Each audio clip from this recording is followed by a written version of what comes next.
Life Beats. Life Beats with Sally Musa. Only on Pulse 95. While many of us take books and education for granted, disadvantaged children and children who are sight impaired face challenges in accessing great stories that have the power to transform their lives. Kalimat Foundation for Children's Empowerment provides children's books for public libraries and takes books into areas of urban deprivation or highly populated areas where educational needs are great. They're also producing books that are accessible for the sight impaired. To tell us more, I'm so excited to welcome back into the Pulse 95 studios Amna Al Mazmi, manager of Kalimat Foundation for Children Empowerment. Welcome. Thank you, Sally. So good to have you with us, Amna. Now, you know, this is a vital thing that Kalimat Foundation does, providing books to those kids who don't normally have access to them, and particularly those who are sight impaired. For those who are not familiar with Kalimat Foundation, it's interesting because the last time you were here, we were talking about braille menus. Exactly. For a Rawi restaurant. So tell us a bit more about Kalimat Foundation, the work that it does, why it started in the first place. Okay. Good morning, everyone. Kalimat Foundation was established in 2016 by Her Highness Sheikh Budur Al-Qasimi. Sheikh Budur is always keen on providing reading material, books, and all sorts of educational material to children in deprived areas, children in need, refugee children, including also visually impaired children and children with reading difficulties. So since our establishment in 2016, we have been working very hard on trying to bring on different initiatives to support the children in the MENA region. And I mean, it's a blessing to say that we have not only covered needs in the MENA region, and we're trying to, we have also reached the Far East and the Far West, and we have reached Arab children in Brazil, in Hong Kong, in Paris, in Germany, Sweden. I mean, it's been a long journey from United Arab Emirates, but we are determined to reach every child wherever he is, if he is in need of good material and books to read. All over the world. All over the world. It's astounding because Kalimat Foundation is only 3 years old. Exactly. And so tell us about, founding that, how, all of that started, where that work started. Well, actually, we started by introducing the ARA initiative. Mm-hmm. It was launched in the Sharjah International Book Fair. And ARA, the word ARA stands for I see in Arabic.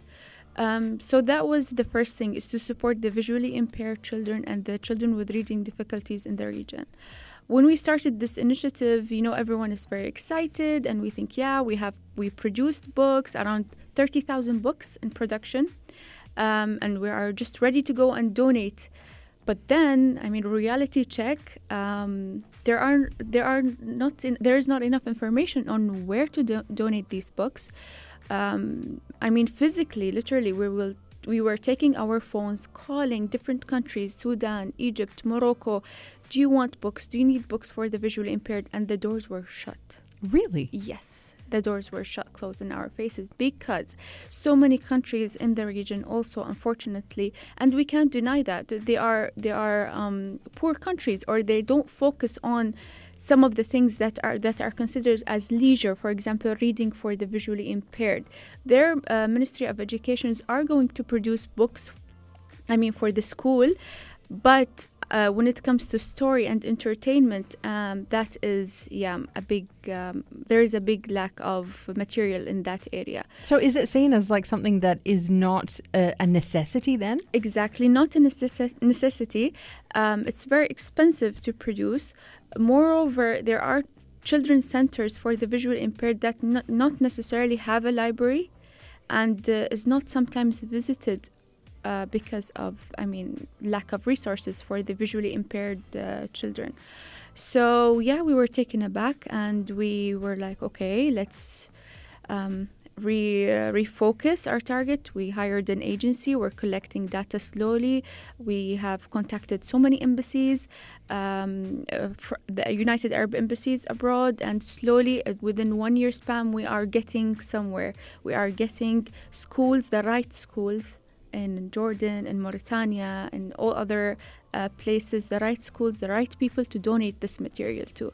So from now, it's pretty exciting for the ARA initiative. I mean, we are starting to really donate a lot of things. It's very exciting because you're just really stepping it up at the moment. Yeah, exactly. And obviously, you know, with Sharjah being the World Book Capital of 2019, this is huge that it's coming out of Sharjah as well. 100%. From Yes. Kalimat Foundation and from Her Highness Sheikh Badur Al Qasimi. Now, you know, we want to come next to the ARA initiative and talk more about those challenges, in fact, that you've started alluding to now in terms of producing books for those who are visually impaired, in terms of not just producing books, but producing the right books. 100%. That's very important. We're going to be covering Yes. that next with Amna Al Mazmi, manager of Kalimat Foundation, right here on Life Beats on Pulse 95. Life Beats. Life Beats with Sally Musa. Only on Pulse 95. We're talking how you provide kids who are visually impaired with books that are going to speak to them, that they are going to be passionate about, and that are going to be accessible to them. With us in the studio, Amna Al Mazmi, manager of Kalimat Foundation for Children Empowerment. Amna, it's incredible when we try to think about this, because none of us have had this, very few people have had this experience of trying to provide kids who are visually impaired with books. I cannot believe the number of obstacles that you have to go through before that's a reality. And yet here we are, those who, you know, can see, can pick up a book any day of the week. We take it for granted when it's not a luxury, it's a human right. 100%. This is what Her Highness Sheikha Badur believes in, that it's a right of every child to have books, and to have books that they enjoy reading. Actually, I want to tell you a little story.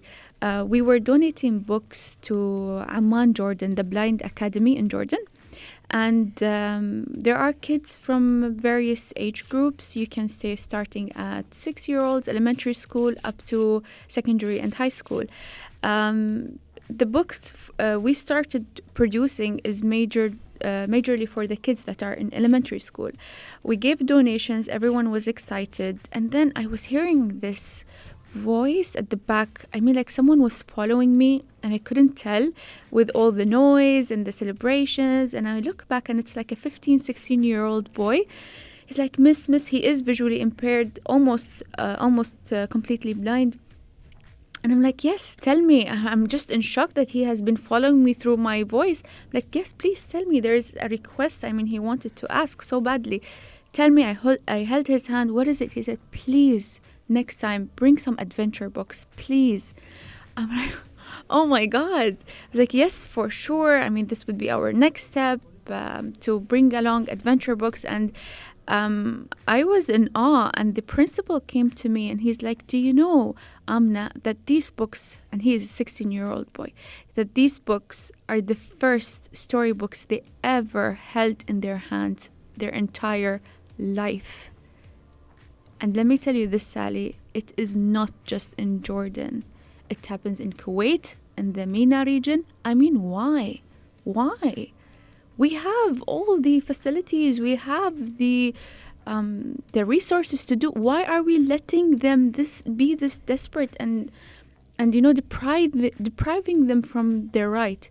And I'm truly honored to be working with Her Highness Sheikha Badur, because she saw that and she decided to make this foundation. It's, even though we're a small team, but someone is doing the work. Someone is trying to put a network together, collect data, produce the right material. and we're actually doing really, really well right now. That's astonishing. That story you just told just sent shivers down my spine. A 16-year-old is holding a book for the very first time as somebody who's visually impaired. And this is what Kalimat Foundation is doing, which is brilliant. It's amazing. But one of the things that you want to do as part of ARA as well is produce books, as you say, that are born accessible. Yes. Explain to us what that means. Okay, so as we are collecting information about the visually impaired children, what they like to read, as this boy was telling me, adventure books. So when I go back to publishing houses that are ready to donate, let's say, copyright books and waive the copyright, and donate material, there is not enough, or you're going to see that they are old publications, not enough publications, and so forth. So from that perspective, in the Middle East, we do not have books that are born accessible. And Her Highness Sheikh Abdur recently signed a capacity building agreement with the WIPO organization, which are the World Intellectual Property Organization, which in their capacity, they will be hiring the ABC, Accessible Books Consortium, to do training courses for the publishers in the MENA region on how to make their books born accessible. So how is it? How does it work? So there is a certain format for the technical teams of the publishing houses.